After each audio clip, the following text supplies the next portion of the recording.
Welcome back to the opus2 Basics tutorial series. Today we will use the deployment view to create two partitions so that our software can run on two different processors. In the last part, we looked at a very simple way to compile our system into a single executable. Now we will go for the second option, compilation into different executables. For this, first stay inside the space creator and navigate to the file explorer on the right and press right click, then add new. This will open up a pop-up. Here select space creator and then deployment view. Let's use this to separate the ground functions and the spacecraft functions into two different executables.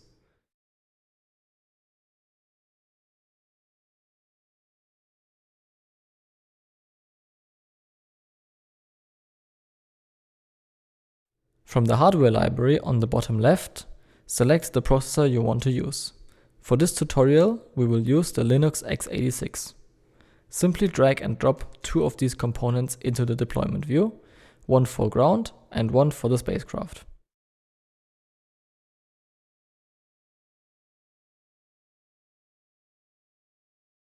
Right-click on the partition and select Bind to select the functions that should be included for each partition.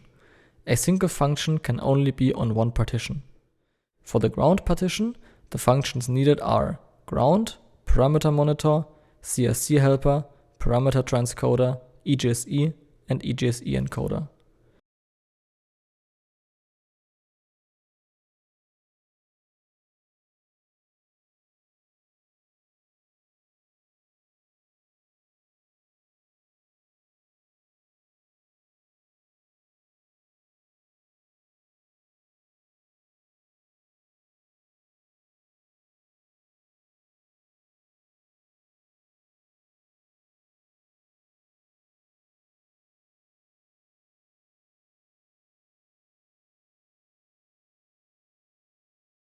On the other partition, we can simply select Bind All to bind all the remaining functions.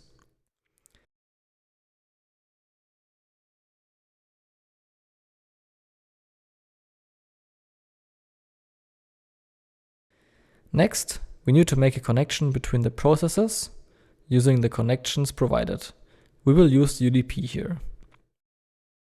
Draw a line between the two UDP ports. Then double-click on each to configure the ports.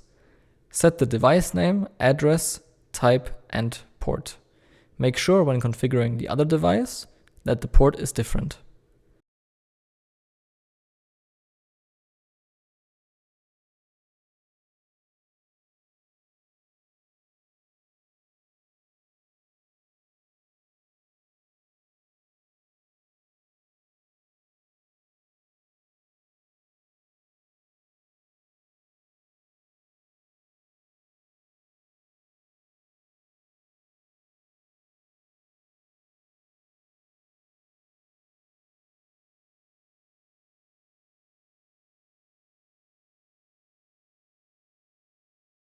Lastly, double-click on the connection we made and select the connections between the interfaces you wish to bind to this connection.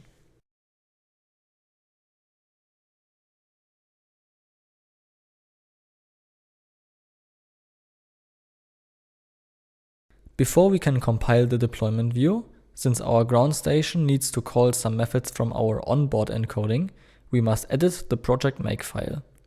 Open it and add this line using the partition and the taste function we want to include. This will not add the whole component to the executable, but still compile the source files and make the methods available to the linker.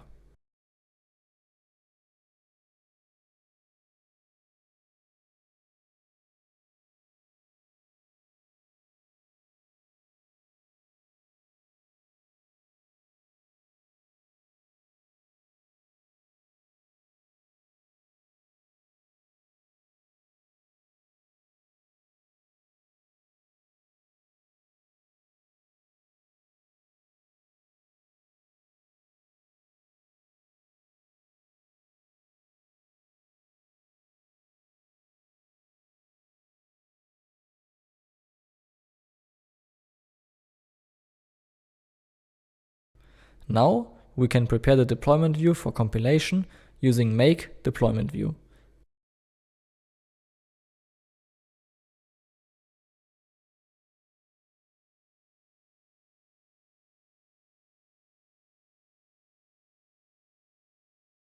Then, just as with the simple compilation example, we can run make-j.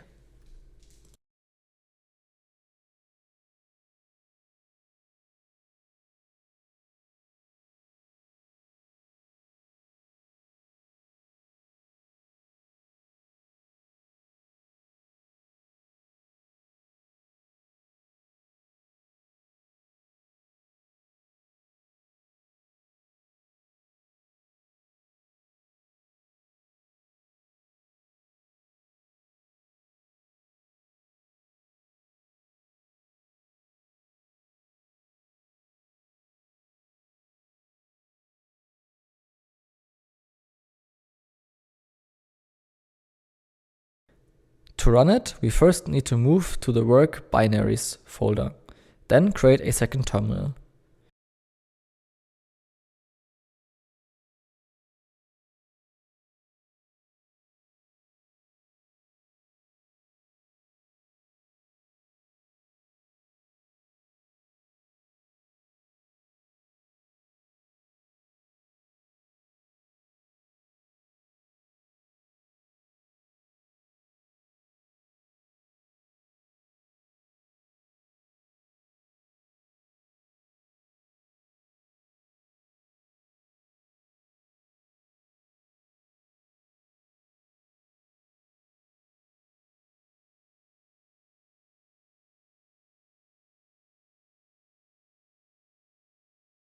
Run one partition in one terminal and the other partition plus the ground station in the other.